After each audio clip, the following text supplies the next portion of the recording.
안녕하세요. 깍시 인사드립니다. 한일 백색 국가 지정 제외, 그리고 미국과 중국은 연일 SNS로 서로 맞대응하면서 떠들고 있고, 미국 대통령이란 양반은 연일 SNS로 공포를 불어넣었다가 풀었다가 하기를 반복하고 참으로 투자하기 힘든 요즘입니다. 그리고 최근에 투자 심리 또한 상당히 다운되어 있는 게 사실인 것 같고요. 그래서 오늘은 과거 금융위기와 오늘 현재가 얼마나 닮아 있는지 이 분석을 해보자 라는 주제로 영상을 만들어 봤고요. 아무리 분석을 하던 말던 빗나가는 게 이 미스터 마켓의 특성이라면 특성이겠죠. 그러나 최대한 확률에 가깝게 다가가려고 이 노력을 우리는 해야겠죠. 영상을 시청하시고 영상이 정말로 유익하셨다면 구독과 좋아요 한번 부탁드리고요. 이어서 시작하도록 하겠습니다. 글로벌 경기 침체, 아래 공포, 이 침체의 공포, 연일 공포심리로 인해서 우려감이 커지고 있는 게 사실인 것 같습니다. 이 선진국 또는 이머징 국가 가릴 것 없이 이 국채금리가 이 동반 급락을 보이고 있고, 미국 10년물 하락과 이 독일 10년물 그리고 한국 10년물까지 하락하면서 너나 할 것 없이 전 세계 국채금리가 이 동반 급락 추세를 보이고 있고, 안전자산을 대변하는 금 가격은 이 급등 추세를 이어가고 있는 모습이에요. 특히나 이 독일과 같은 이 마이너스 금리로 거래되는 국채 규모는 15조 달러를 넘어섰다고 하니 이는 그야말로 엄청난 규모이고요. 이런 지표를 보게 되면 당연히 정말 이 세계 경제가 공포로 인해 얼마나 사로잡혀 있는지를 느낄 수 있는 대목이라고 할 수 있을 것 같습니다.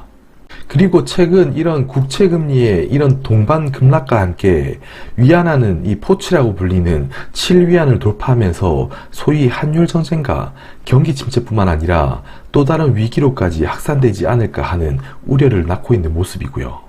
그래서 오늘은 과거 금융위기 시점과 비교해보면서 그때의 상황과 어떤 점이 닮아 있는지 일일이 확인을 해보고, 또 어떤 점은 다른지 확인해보고, 이번 또한 소공황에 거치면서 추가로 회복의 장세를 보일 수 있을지 진단해보기로 하고요. 사실 이전 금융 불안 당시와의 이 공통점을 찾아보자면 단연 부채 리스크라고 할 수가 있겠죠. 현재도 부채 위험이 없다고 말할 수는 없고요. 대표적으로 중국의 기업 부채뿐만 아니라 이머징 국가들의 부채 부담은 이 위기의 불씨로 여전히 살아남아 있고, 미국의 경우 기업과 정부 부채의 증가 추세, 그리고 일본 또한 정부 부채가 최근 위기감으로 고조되고 있어요. 그런데 이런 부채는 사실 10년 전에도 그랬고 5년 전에도 그랬고 현재까지도 그렇고 계속 이어져서 이야기가 나오고 있어요.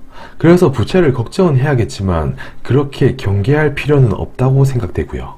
이제는 그전 금융위기 시점과 비교해서 이 다른 점이 무엇인지 하나하나 찾아보도록 하겠습니다.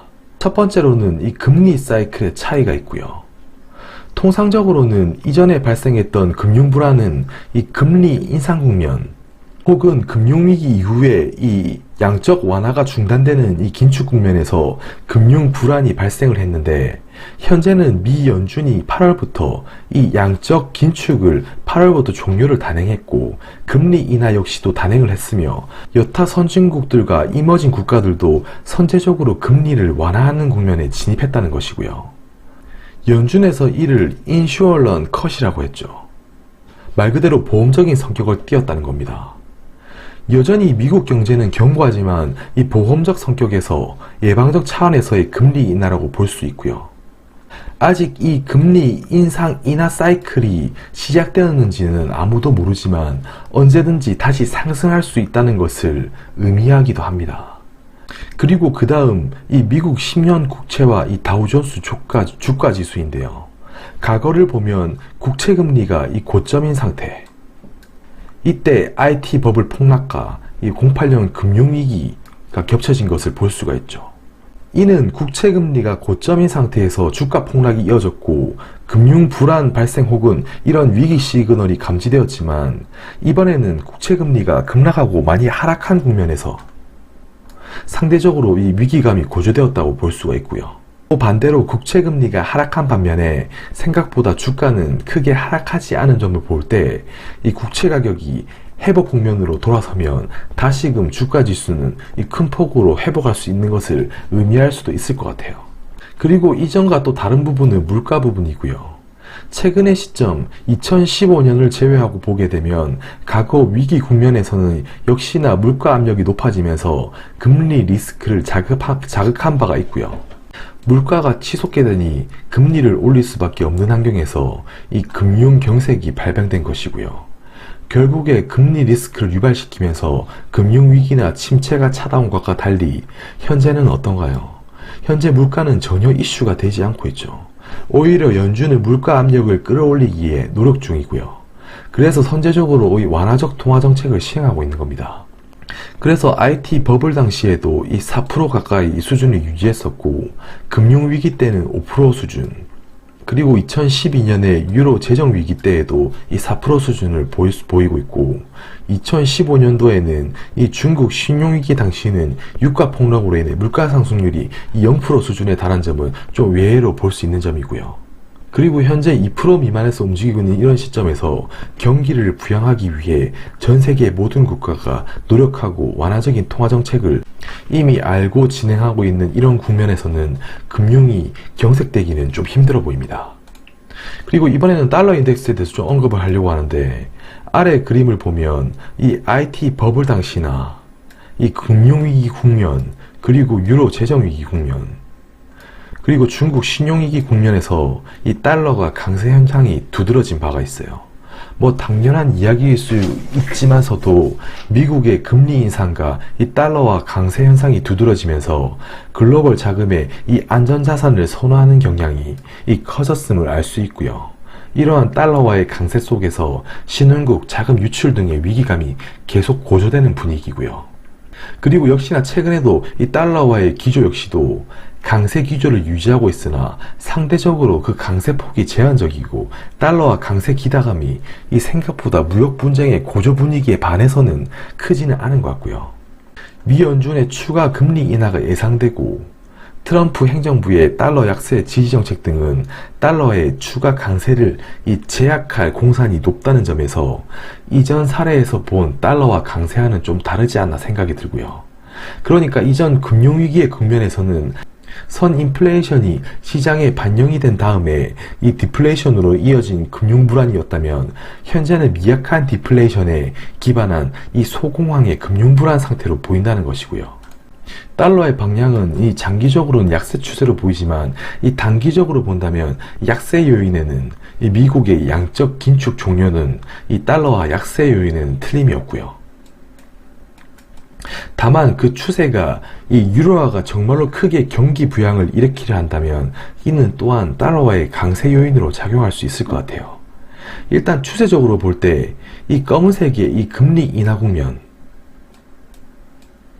이 금리 인하 국면에서는 이 달러가 급하게 약세 추세로 돌입되고요. 그리고 이런 흐름이 한번 흐름을 타기 시작하면 약 10년 이상 진행된 점을 참고하시기 바라고요. 국면을 역사적으로 보면 이 1985년도 이후 시작된 달러의 약세 국면, 그리고 2002년도쯤 진행된 이 달러의 약세 국면을 대표적으로 꼽을 수가 있죠. 그래서 지금까지의 추세로 볼 때 이 달러가 본격적으로 하락하기 시작하면 이 10년 동안은 하락할 수 있다는 것이고요. 제가 보기에 지금 제일 우려되는 게 디플레이션 부분이고요. 결국은 미중 무역 확산 갈등에 따른 이 장기화로 인해서 이 디플레이션 리스크가 지속 제기된다는 점입니다. 이런 디플레이션 리스크가 점차 고조되고 있는데, 이 대표적인 디플레이션 리스크가 당연히 이 제조업 부분이겠죠. 이 파란색 선은 이 중국의 이 제조업 PMI를 나타낸 것이고요. 이 검은색 점선은 이 미국의 PMI 선을 나타낸 것입니다. 그래서 세계 G2 미국과 중국의 PMI 지수를 보면 이 18년을 기점으로 꾸준히 급락세를 보이고 있고요. 그나마 중국은 이 19년 들어서 가파르게 회복되는 국면을 띠고 있어요. 이런 PMI 지수가 당시 2012년 유럽 재정 위기 당시만큼 둔화되었는데 크게 반등하지 못하는 모습을 보이고 있고, 미중 무역 협상에 대한 우려로 제조업 경기에 계속 악영향을 주는 것 같아요. 그나마 다행인 것은 최근 트럼프가 다시 또 중국 관세를 다시금 연말로 미루면서 완화적인 분위기를 조성했고요. 하여튼 이런 국면에 빨리 해결이 되지 않는다면 지속적으로 디플레이션 분위기가 장기간 이어질 거는 부인할 수 없을 것 같고요. 그리고 이 차트의 이 파란색 선은 중국의 생산자 물가 상승률이고요. 검은색 선은 한국의 수출 증가율입니다. 결국 제조업 경기 부진이 중국과 미국의 이 생산자 물가 상승률을 낮추고 있고, 이 차트를 보게 되면 중국의 이 생산자 가격 등락률을 보면 생산자 가격이 상승할 때 이 수출이 상승하는 것을 볼 수가 있고, 반면 생산자 가격 지수가 하락을 하면서 이 한국의 수출 물량도 하락함을 볼 수가 있어요. 그럼 이런 우려와 달리 이 단기간 내에 글로벌 경기 침체와 이 금융 불안이 확산될 것이라고 생각은 하지 않는 이유는 여전히 쓸 카드가 아직 많이 남아있고 예측 가능한 방어가 가능할 것이라고 보는 것이고요.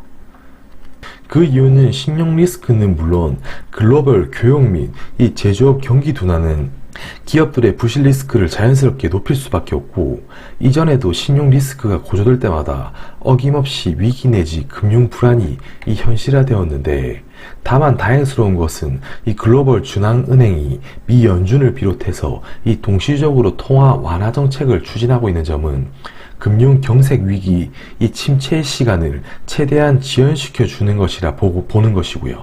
그 다음 중요한 것이 위안화의 방향이죠.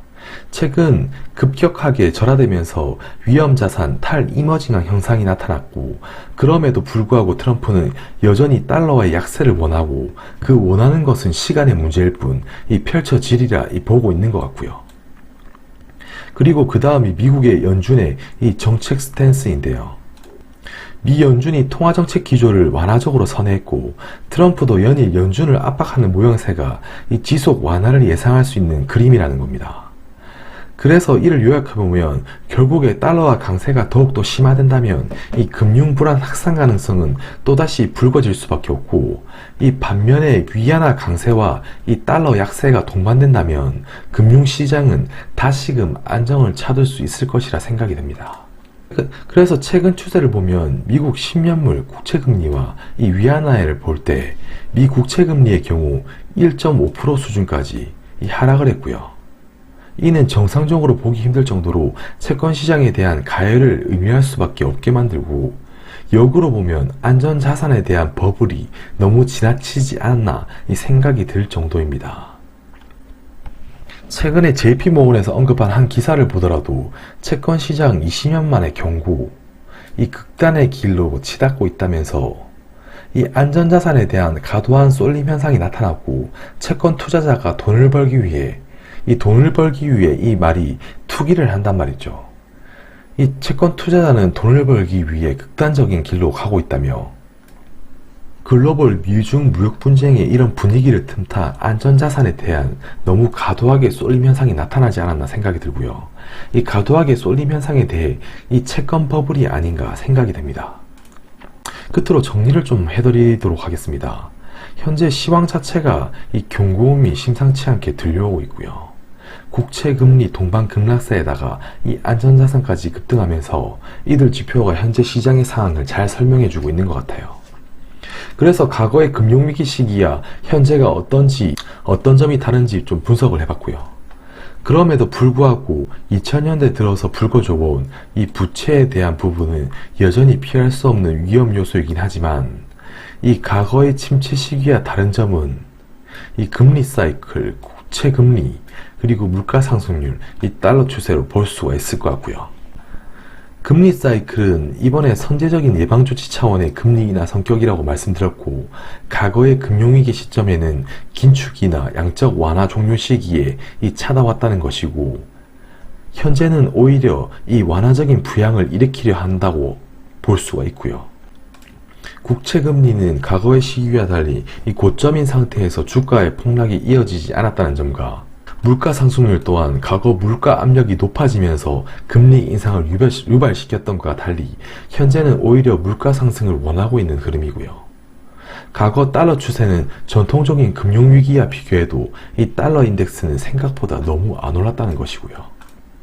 그래서 저는 당장 이런 금융 불안이 확산될 것이라 생각하지는 않지만, 이 미국채 10년물과 위안화의 흐름을 주시하면서 이 흐름이 어떻게 흘러갈지를 한번 지켜봐야 될 것 같습니다. 끝까지 시청해주셔서 감사드리고요. 영상을 종료하시기 전에 구독과 좋아요 한번 꼭 부탁드리고요. 또 다음 영상에서 뵙도록 하겠습니다.